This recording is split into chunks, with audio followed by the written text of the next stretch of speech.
Ugh, how inconvenient for there to be a presidential debate on our stream night. Whatever are we going to do?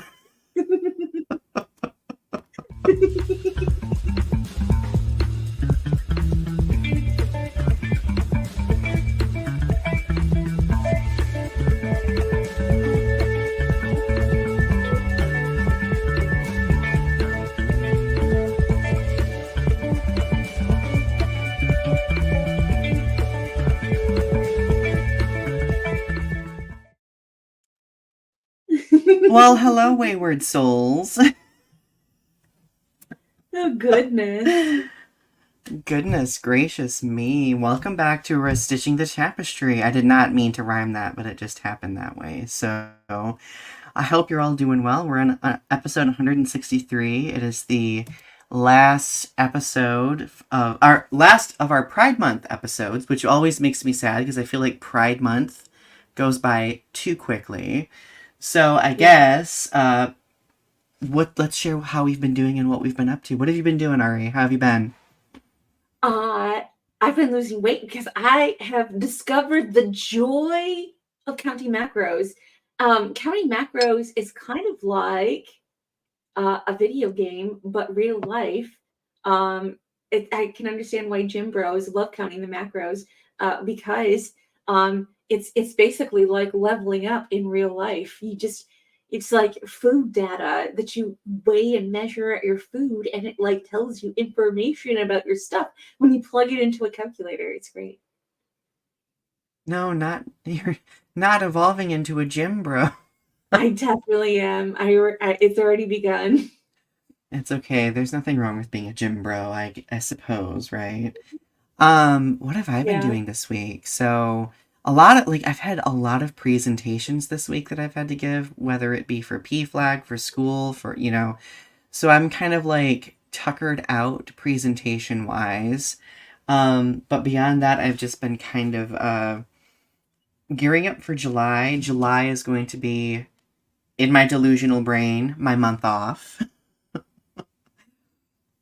And we were joking in the back room. Ari was like, "You have the rest of the year to relax." But then Ari was like, "But will you?"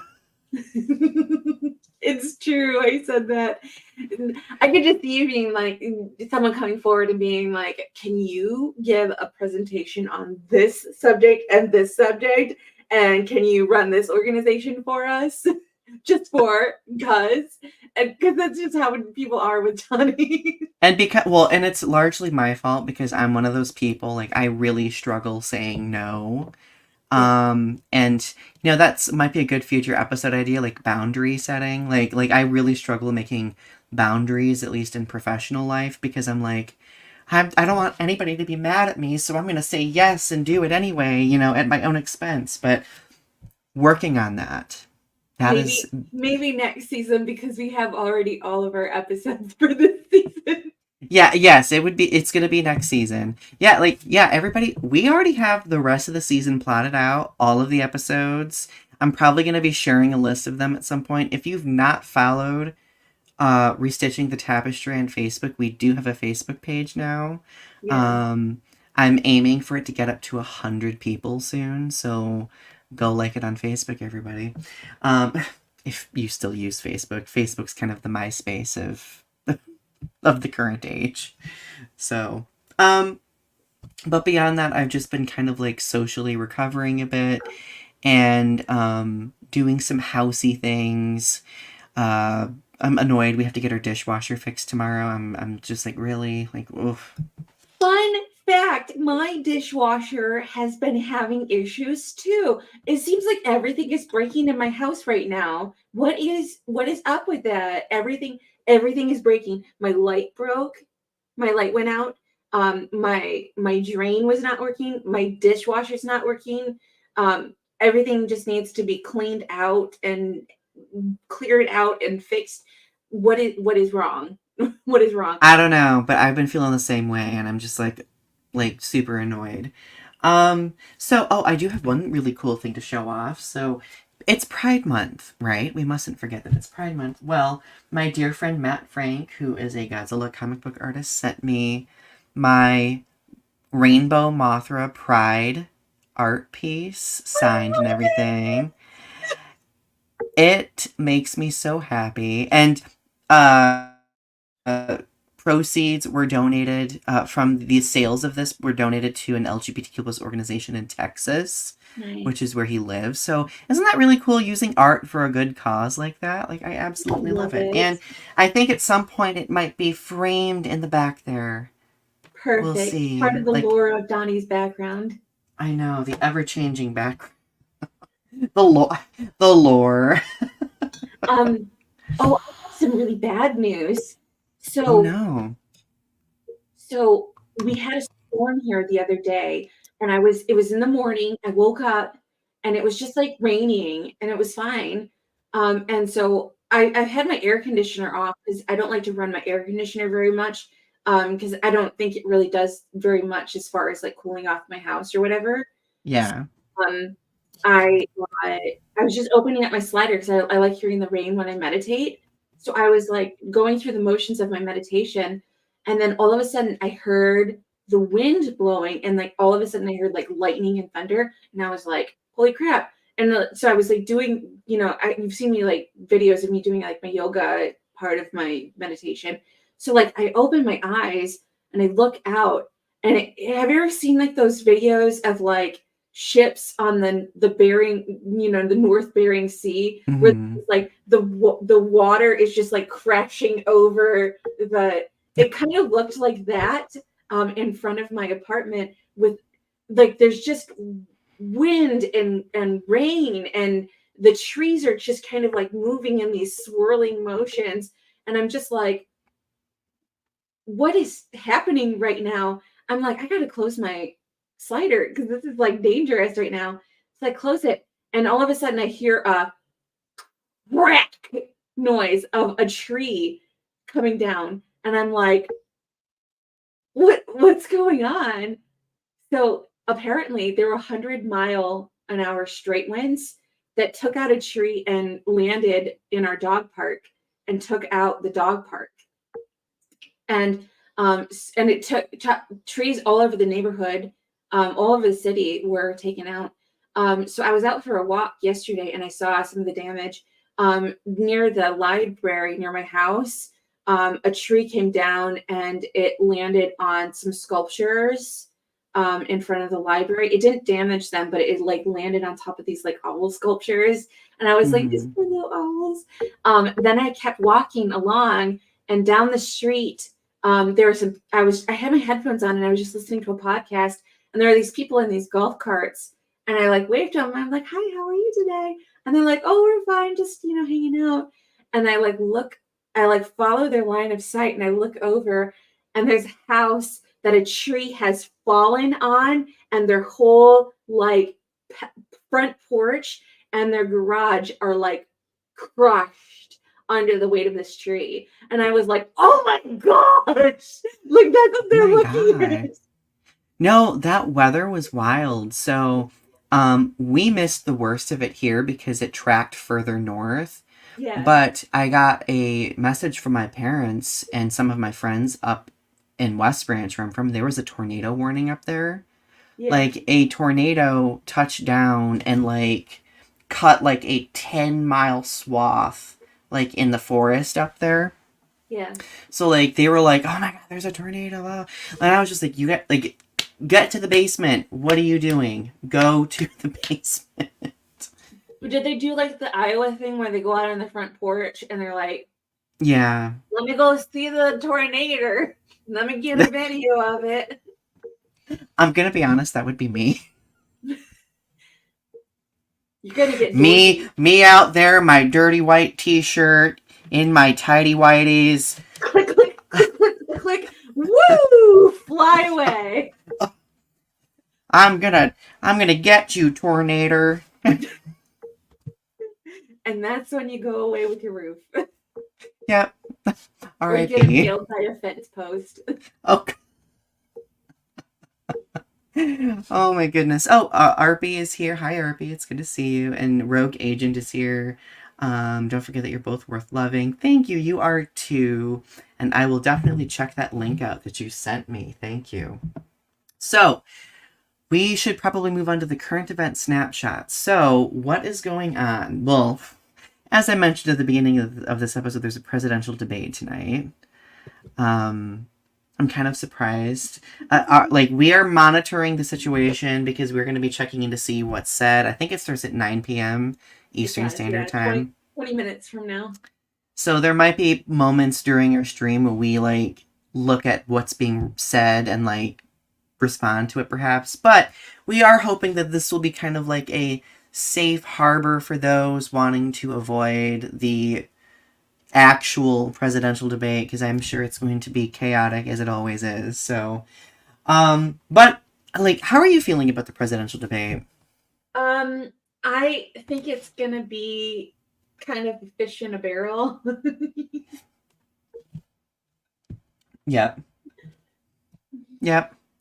I'm just kind of at this point, like, and I was reading what people were saying on Twitter, and a lot of people are like, I'm just so exhausted.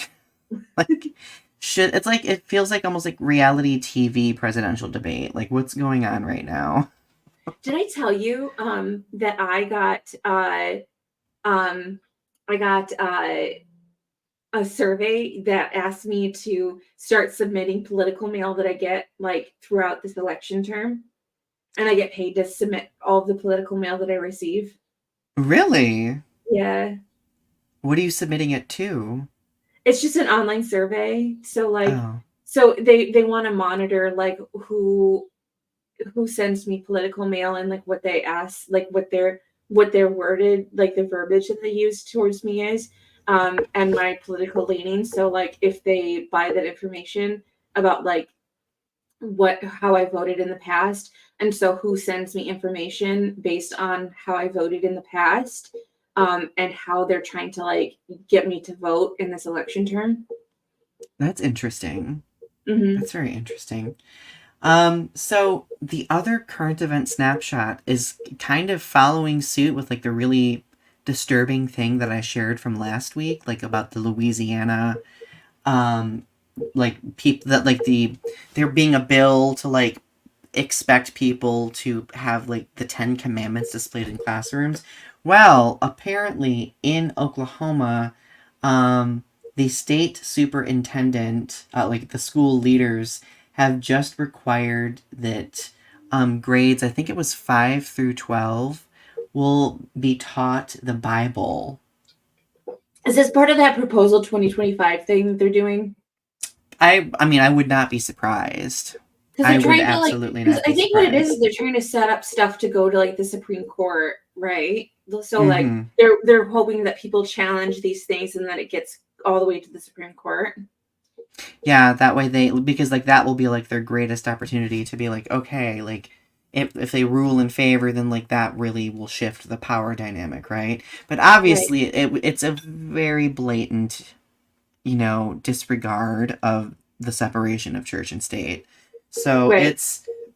it is quite concerning, and we're going to keep an eye on it. I guess I'm kind of alarmed that this is the second state doing something like this, you know, um, and I'm wondering if we're going to see more red states doing that. Because Uh, what they're trying to do is they're using select states to create state laws that get challenged up to the national politics that get that affect national politics. Because what they're trying to mhm, do is push it up to the Supreme Court, and then the Supreme Court will rule on it. But the Supreme Court has been not ruling on a lot of cases. Like they just kind of like ignored a bunch of cases. mhm, yeah. So yeah, and it's a very interesting, like them ignoring a lot of those cases. Like people aren't really sure whether they should breathe easily or feel, uncertain about it, because all it takes is just another lower level court case to project it back up to where it was again, So it's almost like a cruel cycle, right? Well, it's just not deciding on those cases means that those they're in limbo, and that it's now waiting on that they haven't been decided on, and so now we're just waiting for I mean, since they haven't decided on those things, that we're just waiting on someone to make a decision about those. I mean, it's just, it's sort of like they're stalling. They're Mm-hmm. stalling for time. Yeah, that's the vibe I got too. But I think it's just always good to be vigilant about such things because you never know. Like all it has to be is like an alteration of wording, and then they might consider something like that. I don't know. Um, Thank you, RP. You are too. You are a rock star too. Are we ready for the show mission statement? Yes, and it's your turn. It's my turn. We live in a dynamic society where social media shapes us by creating greater opportunities for connection.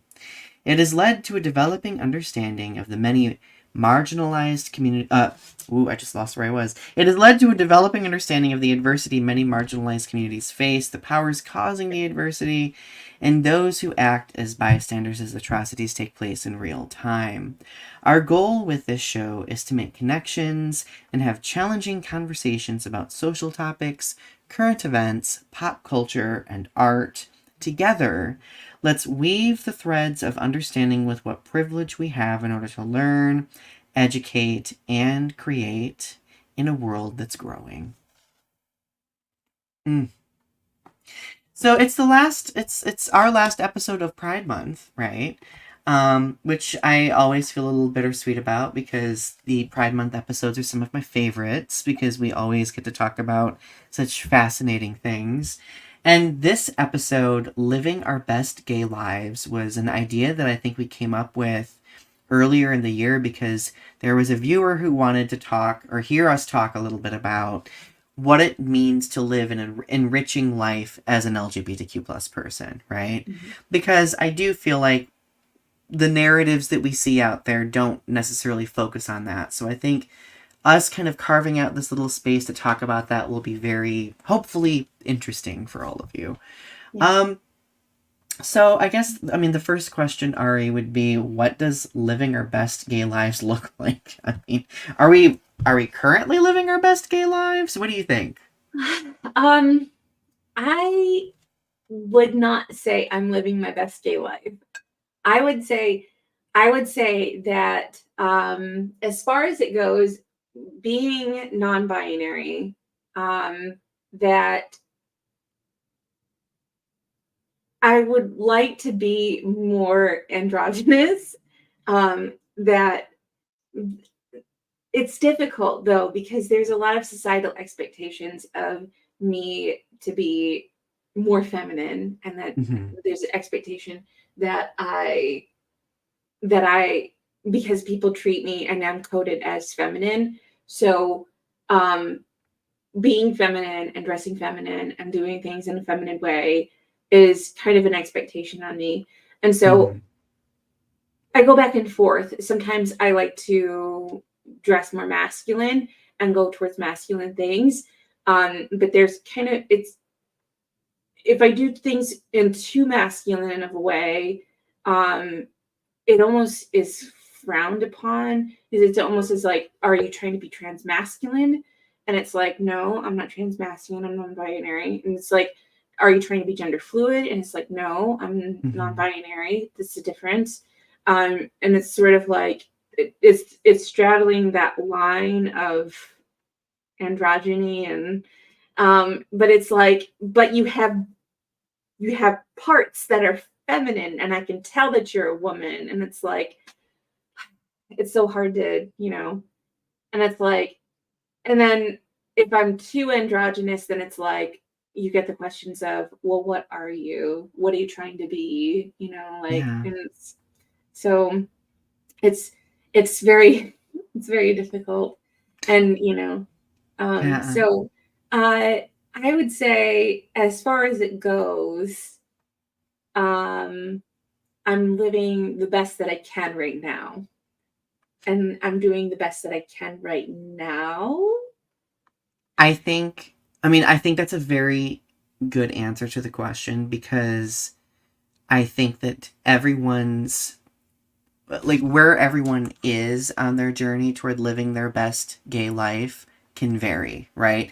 like what you might experience as a non-binary person is going to be drastically different than what I experience as a cis gay male, right? Mhm. And like in many ways, like I do have a lot more privilege because I've gotten to this point in my life where I do feel like I'm kind of living my best gay life in a variety of different ways. And I define it differently than I used to as well. Like when it comes to defining like being in a good place as a gay male, I think of, you know, what stability do I have in my life in different areas, like maybe like relationships, uh, people's respecting of my identity. And obviously, as a cis male, people absolutely respect my identity more than, say, somebody who's non binary or trans. And that's something that I think we need to carve more opportunities to discuss as well, because in our community, like that kind of gets overlooked. I want to look at the comments really quick because Leo's here, living my best gay life by being fashionably late. That is what we call gay time. Yes, and Arpy's favorite episodes are the Pride episodes too. Ari, what were you about to say? But the thing about it is that you've been out of the closet longer than I have. Like, you think about it, you've been out since your 20s. I've only Mm-hmm. been out since 2016 as non-binary Mm-hmm. and bisexual. So, you know, you think about it, like that's only what 8 years, 8 9 Yeah. years. Mm-hmm. So, I mean, that's not very long. I mean, I'm still, it's a growing process. So you know, getting to that comforting place of like where I'm comfortable with myself and comfortable in my identity is a growing process. You know, I denied my identity for a long time. I didn't even have words to describe what I was experiencing for the longest time. I just thought that I was a tomboy. You know, I'm just a boyish girl. Mm-hmm. Yeah. No. I well see, and I think that's one of the reasons why I wanted to do this episode as well, because I mean, we wanted to kind of like share our own experiences on this journey of like living our best gay lives, but I think it's important to draw awareness to the fact that it very much depends on who you're surrounded by and how people are reacting at the time. Because like I know, like for me, like learning more of like those terms to kind of like make sense of my own identity. Nowadays, a lot of people are always saying, "Well, those are just trendy catchphrases." It's like no, like though these are you know like explanations that help us understand and actualize. Wow, It's true. self actualize. I cannot speak today. I just remember being in my egg phase and just like it was 2016 and I was in Seattle and I remember being on the bus and looking at my boyfriend at the time and being like, I think that I am made of light. And he looked at me and he said, "What?" And I said, "You know, I don't really feel particularly like masculine or feminine. I'm just like made of light." And he said, "What?" And I was like, like I have like a body and I have like a physical form, but like that's not like my gender, you know? And like the egg phase was like trying to describe like how I felt about my body and just like trying to feel about my gender. And so I was like trying to describe like how I was feeling about myself at the time. And so like I was having like this experience where I felt like dis not connected to my identity at all. And like I didn't know Mm-hmm. how to describe my identity at the time. So I just said, I feel like a ball of light. Mm-hmm. So and I was like, and I would watch those because I was watching Next Gen at the time, and so there was a lot of like non-binary references in like Next Gen, and so Oh, Star like Trek: The Next Generation. yeah, I was Yeah. watching Star Trek: The Next Generation, and so I was watching a lot of that, like, and so and then so that kind of was like part of my egg awakening, and I love and so that. Twitter was also part of my, awakening during that time period. So I was watching like Next Gen, and I was watching like some of the original Star Trek too, like because there was the episode with the like energy balls, like the balls of energy, And I was Mm-hmm. like, I kind of related to that episode so hard. I was like, yeah, I'm just a ball of energy. I'm just like not, I don't actually have like, I don't think I actually have like a true form. I'm just a ball of energy. And it just, we transcend human form and we're just energy. It makes me think of that one episode of Next Gen where like they encounter that alien who they think is a fugitive, but he ends up healing everybody and evolving into like this light being, this like non-corporeal being. Uh but but at the time I don't feel necessarily like light anymore. It was just that I was just having a hard time describing like how I felt about my gender because mm-hmm. I just didn't feel connected to being either a man or a woman. I just felt like something in between that. Absolutely. No, I think that's a very good explanation and discussion of that.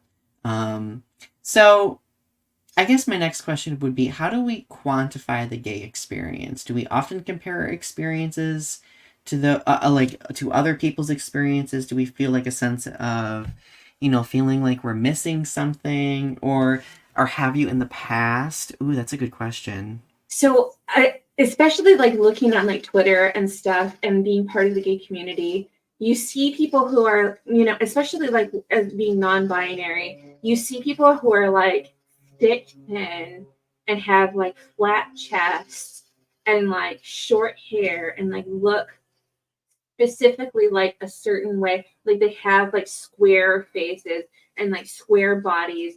And you see that like physique, that like heroin chic physique, like that model-esque body.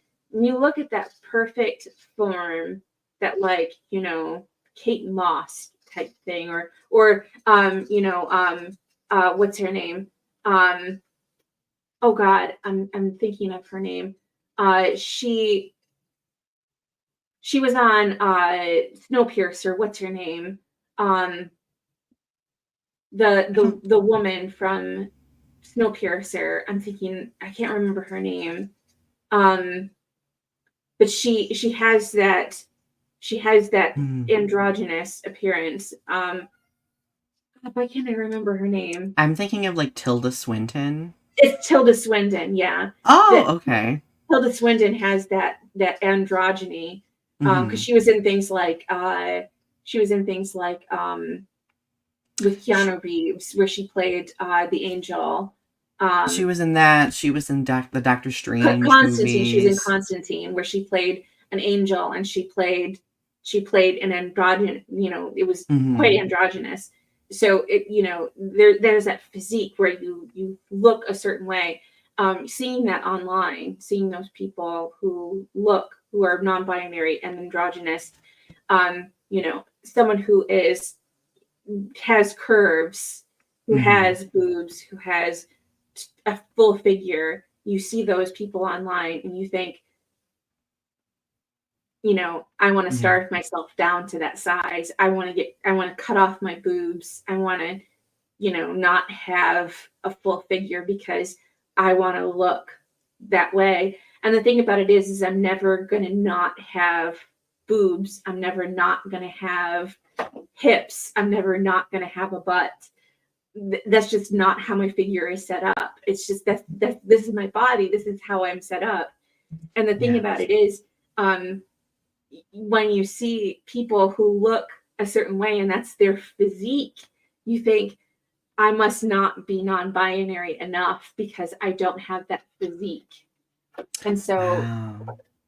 you think like you compare yourself and you're like, because I don't have those androgynous qualities that shift masculine, that I must not be good enough for the community because I identify as more feminine, and more feminine means that I don't, because people can identify me as one definable gender or sex, that I must not be androgynous, which is coded as non-binary enough.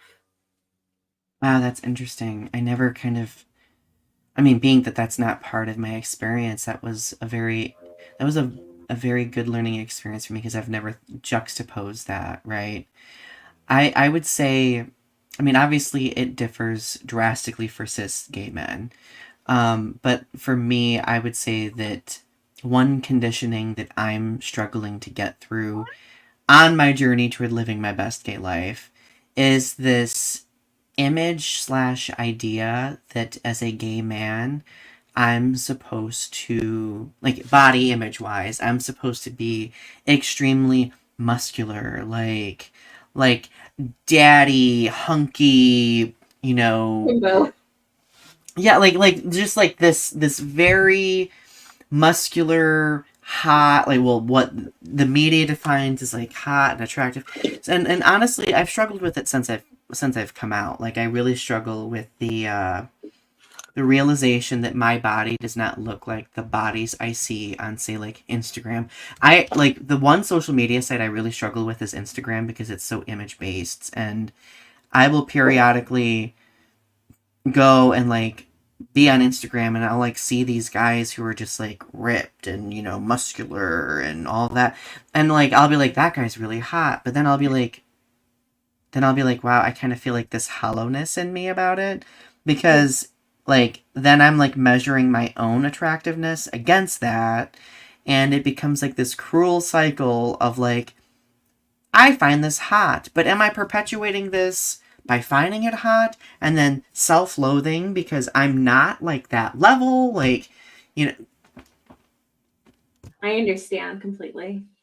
yeah, The thing it's about the wild. gender dysphoria that I feel, though, it's gotten a lot better because I have decided that gender doesn't non-binary doesn't look a certain way, and that's what I that's how I've learned to heal from that pain that I felt about androgyny looks non-binary looks a specific way, and like that was part of the healing process is toward this is working towards living what I feel is my best gay life now, is Mm-hmm. that I like how I look.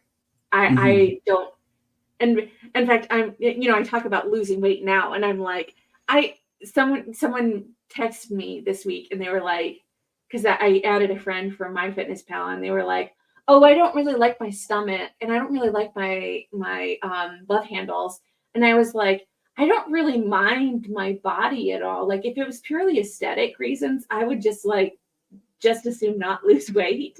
I just don't really Mm-hmm. care about like my body is not who I am. Like my body is just kind of like this outward shell and like take it or leave it. Like I this is who I am and like this is my body. And like people find it sexy and people find it interesting. And if people are attracted to this body and I love this body and it's mine, Mm-hmm. and I'm happy with this body.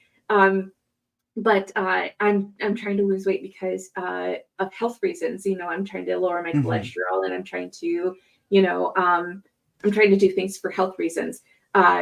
So it's interesting. Like I feel happier in my body than I've ever felt before, and that's part of the best gay life. I really resonate with that because, oh, hi, Landon Zilla 97. It's good to see you. I would say that for me, I'm at that point too where I feel more at peace about my body than I used to. I have found a balance when it comes to working out and healthy eating. And if any of you know, like, if you've all watched this show from the beginning, or you've watched my content or Ari's content, you know that we've had a very long journey with regard to our relationship with our bodies, with our relationship to working out, to eating and food, like the food life in general. And I think it's very much a full circle moment to be where we are now, feeling more at peace, where we're able to do things that benefit our health, but not at our expense, if that makes sense. True, because I can eat donuts now and not binge on those donuts. I can eat donuts and eat them within my macros and not feel like I have to exercise uh, for several hours afterwards. I can eat a donut and not feel like I have to starve myself for several days afterwards. And likewise for me, like, focusing on the scale at least. Like I used to be like I would be checking the scale all the time, constantly. Yeah. And now I'm at the point where I can work out and I can like have a balanced diet and not linger on, you know, what that number is on the scale, right? So now it's not to say that I don't have moments. I don't have like that's part of the journey. Like when you've struggled with that for so long, like you will have moments, but Yeah. it's how you bounce back from those moments that really matter, right? I agree with that. Yeah. So, do you tend to live for yourself or do you live up to the expectations of others? Are you living your life as you expect it to be? Or do you feel pressure within the LGBTQ plus community to live up to their desires? Gojiban 2024 is here too. It's good to see you. Hope you're doing well.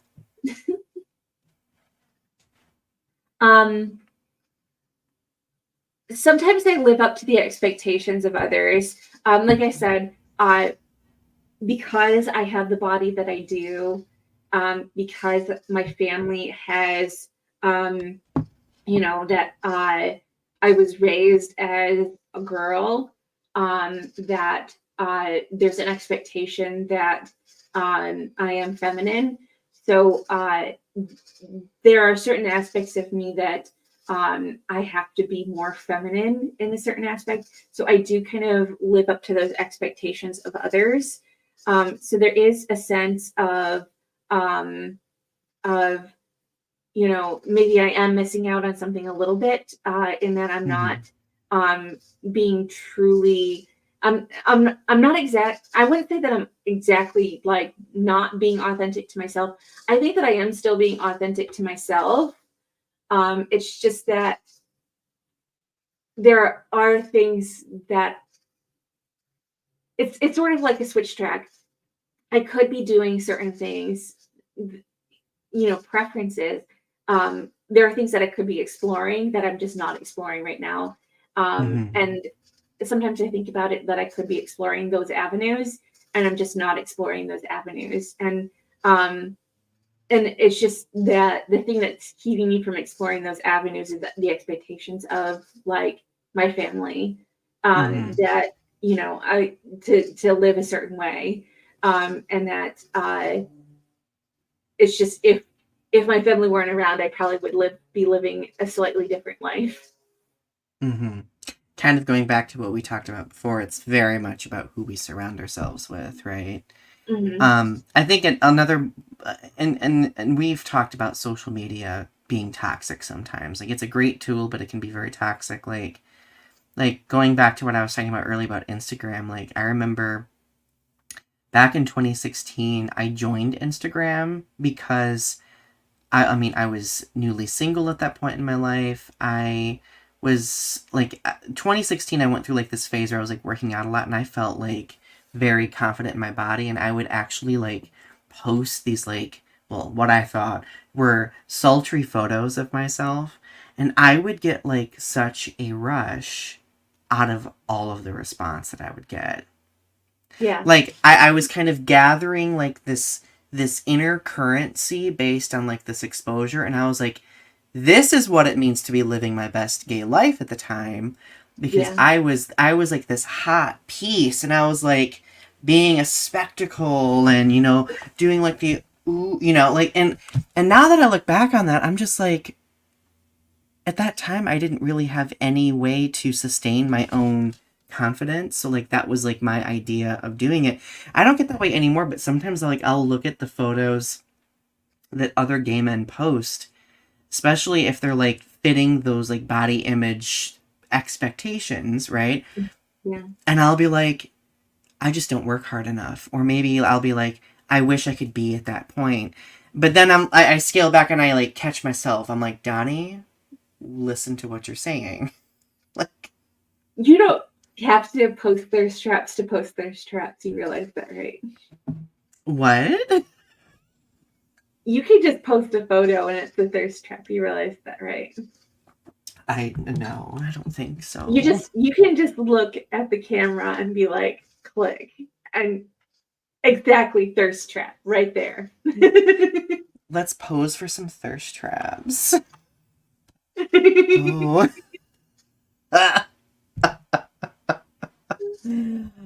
Okay, so let's look at some comments here. Gojimon did mention that having had donuts this morning. I've been Oh, craving an apple fritter lately, let me tell you. Um, Gojimon says, I'm 300 pounds, but it's mostly muscle.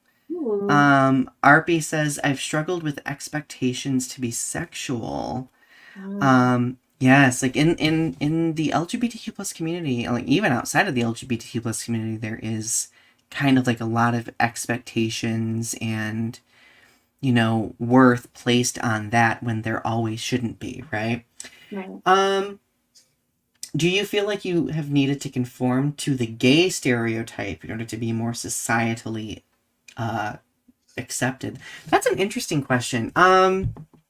I've gone through phases. Like, I remember when I was in college, like, I felt that the expectation was to be, like, extremely feminine and flamboyant and performative. So, like, Yeah.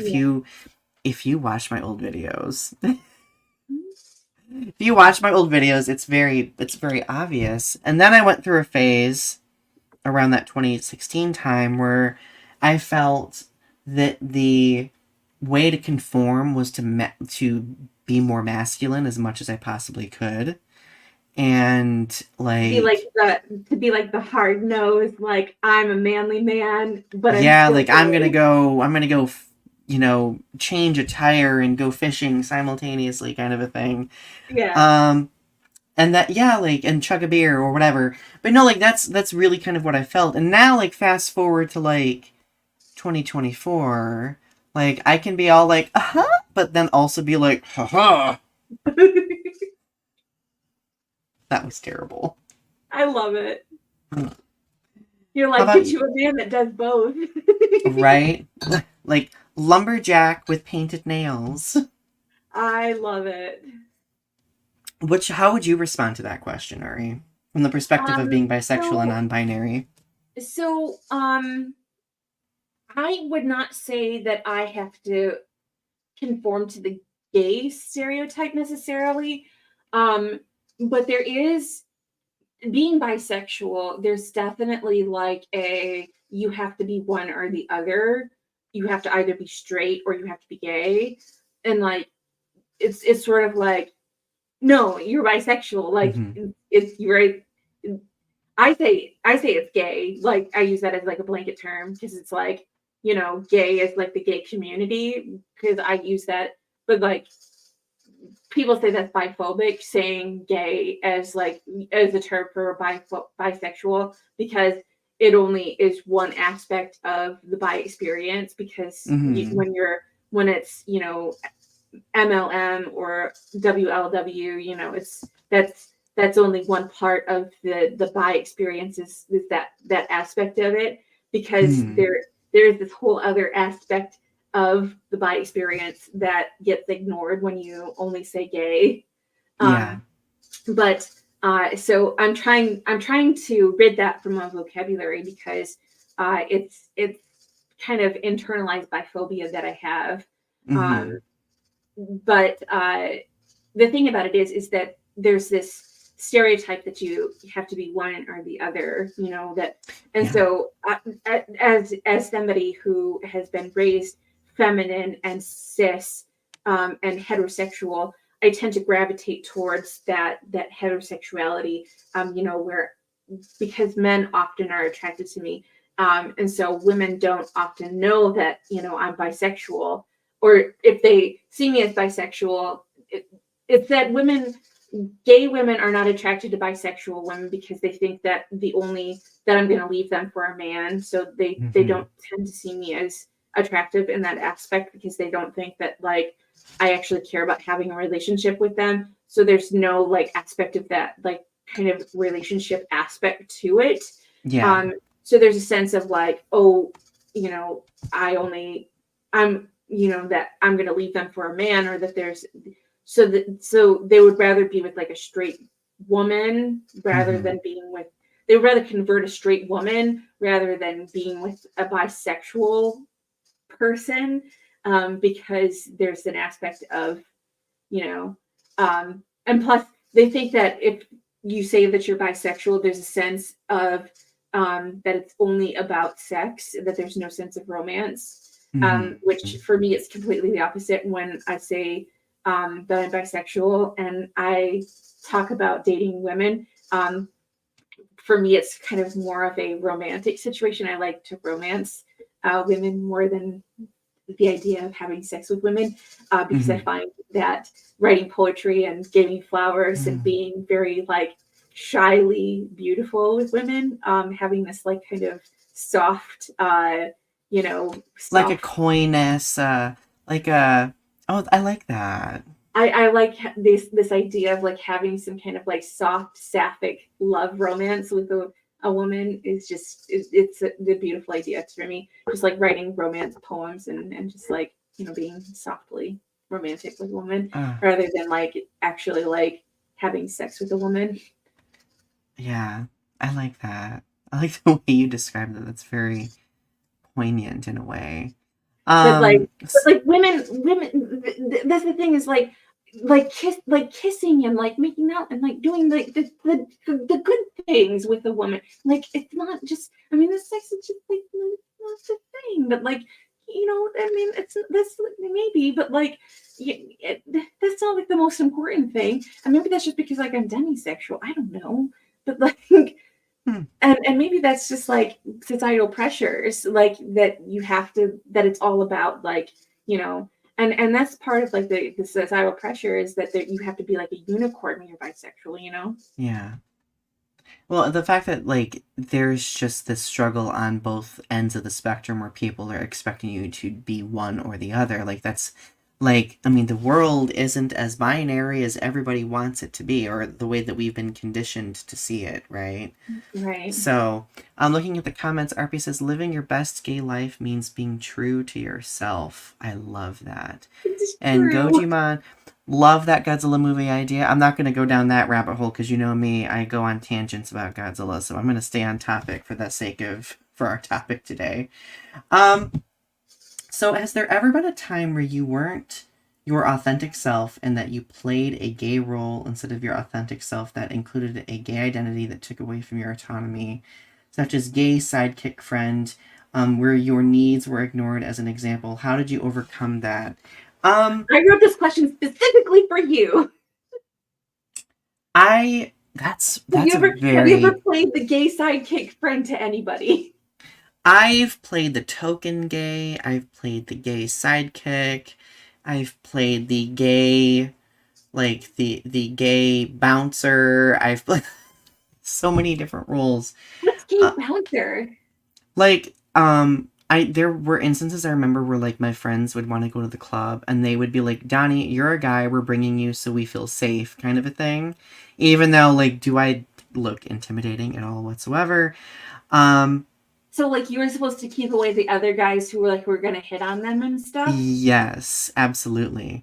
And well, and That's I annoying. it's interesting because one person told me this once. They were like, straight guys are afraid of gay men, so they won't bother us because you're with us, kind of a thing.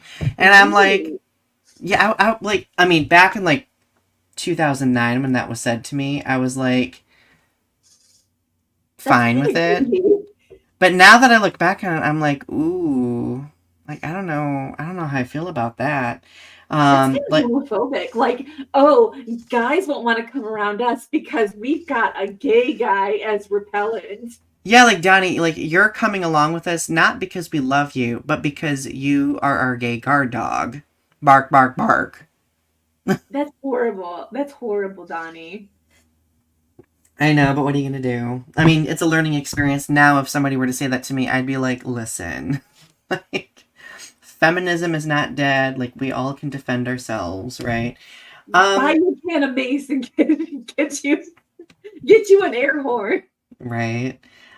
So I would say that other instances where I wasn't my authentic self would be those times, especially like when, like, I will never forget, like if I were on Grinder or something, like I would really overmasculate myself.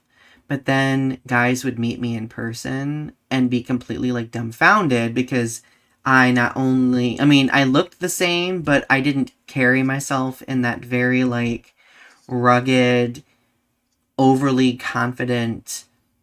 deep voice kind of a way, you know, like, and they would be very off put by it. And then eventually I got used to, like, you know, code switching into that voice a little bit, like that more authoritative voice that Yeah. I felt measured my level of attractiveness, right? So I overcame that by realizing that I wasn't being true to myself. I'm so proud of you, Donnie. Thank you. Thank you.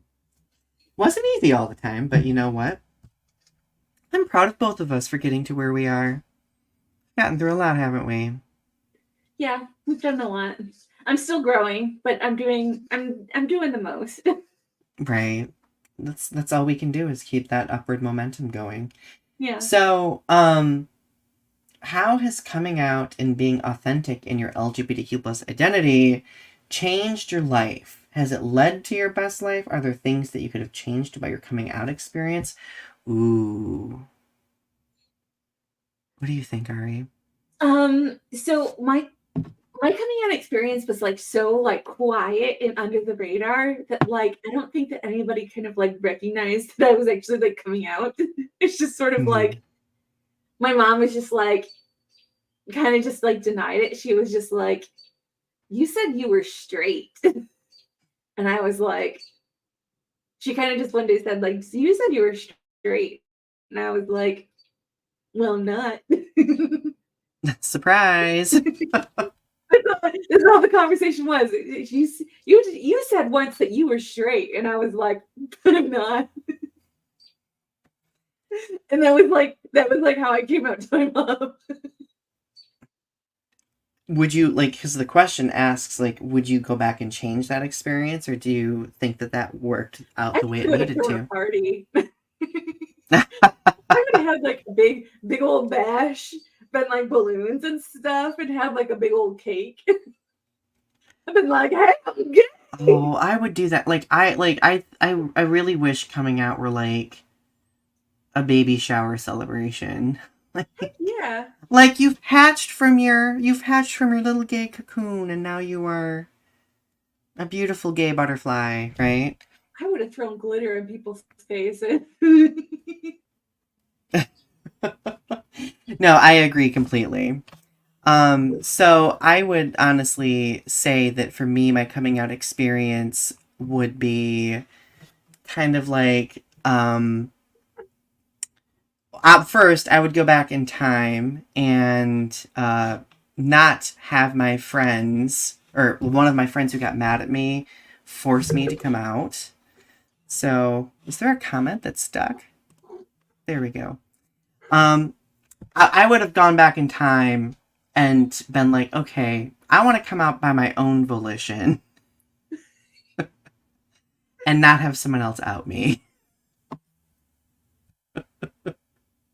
The internet is wild tonight, isn't it? It is wild, Donnie. Because the presidential debate has all the people out and about, you know. It's Pride Month. It's Pride It's the Month. end of Pride Month, right? It's probably a I don't think it's a full moon right now. That probably has nothing to do with it, but No, that was on the 21st. oh yeah, so we're past that. Yeah. Um how okay, so going back to the question, how has coming out and being authentic in your LGBTQ plus identity changed your life? I mean, it's made me have less to stress about, I would say. Well, Like your I'm coming not out experience was really dramatic because you did not come out of your own volition. You were outed. yeah. Well, and at that point in my life, I was so worried about like creating like this balance between like the people who were like not comfortable versus the people who were comfortable, and like how am I bridging those people together? And then when I realized that I don't need to fret about that type of thing and I let it go, I felt like an immense sense of relief. How about for Mhm. you? Like, I mean, especially when it comes to juggling being non-binary and you know the shifts between what people are expecting between masculinity, femininity, androgyny, etc. The first time because it came on, it was just like a progression. It was just sort of like the more, because it was sort of like when I decided to shave my head, and then like when I decided to wear like masculine clothing, like for the first time, and like when I decided to go by they them pronouns, and Mhm. then like more recently when I changed my driver's license. Um Yeah. all of those. I don't think I have any masculine clothing because it doesn't.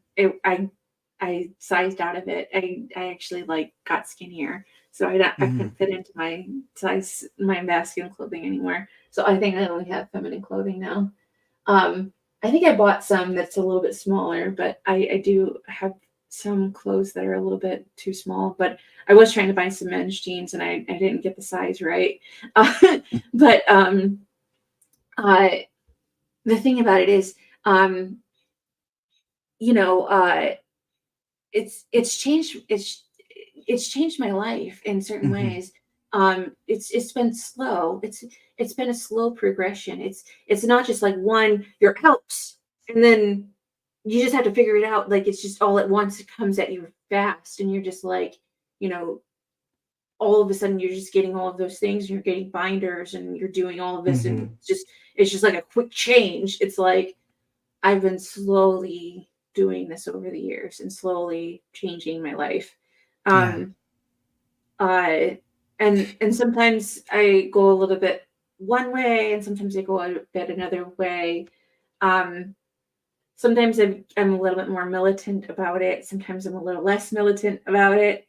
It just depends on how I'm feeling about it. Um, but I always appreciate when people use my they them pronouns, but I don't get mad when they don't. It's just, I think that's where I've gotten to the point. It's just like when people ask me my pronouns, I always say they them. Mhm. Or sometimes I'll say she they. I'll say she they, but I'll say I prefer they. Mhm. Um, but I don't try to explain it to them. It depends on the person though, because if I see that it's a person who is of a certain type, and you know the type of person that I'm talking about. Mhm. If they're of a conservative persuasion, I will say she. Mhm. I don't want Well, to yeah, start because you're protecting yourself from having that type of toxic interaction with someone else, right? because they'll be like, "Oh, I identify as an attack copter or whatever." Saying that, I yeah, they'll say something ridiculous. It's interesting that we mentioned that we're talking about this because I had a conversation. I did a talk the other day at my college, and I had some questions from students, and one of the students was like, "How do you like?" There are people who aren't comfortable with it, and there are people who are like, "How do you make peace with the fact that there aren't people who are comfortable with it?" And I remind myself, bye Gojimon, hope you have a good night. I tell myself that I don't have to fight every battle. Yeah. Like you don't necessarily need to require yourself to have the bandwidth to fight every battle. And I going back to what you were saying earlier, and I think this is going to be a good trajectory for us to kind of conclude on here in a minute or two, but I think realizing that, yeah, there is this expectation from society for us to come out as quickly as we can to to find what it means to live our best gay lives as quickly as we can. That's not the goal or expectation, right? Like that shouldn't be the goal or expectation. We're on different trajectories. We are on different paces. Like one person's coming out, you know, expediency doesn't necessarily need to be somebody else's, Mhm. you Did you know. see the last item on the notes? Uh, let's come out of the closet and reassert our identities of who we are this year. We're here, we're queer, get used to it. So, Donnie, I want you to come out of the closet again like you weren't able to the first time. Everyone, I am a flaming homosexual. My closet door has fallen off. I now envision myself emerging from the closet with doves surrounding and confetti explosions happening. I love it. Now, Ari, how are you coming out of the closet? My name is Ari Whipple. I'm 39 years old. I am non-binary and bisexual. I am here. I am queer. And that's okay. And we belong. Mm-hmm. We all belong. Friends, this was a wonderful conversation. Per the usual, happy Pride Month. It's hard to believe we've come to the end of another Pride Month. We hope that you found this conversation interesting. Please don't forget to click like. Next week, I believe, is our off week, if memory serves me correctly, so we will be back the second week of July.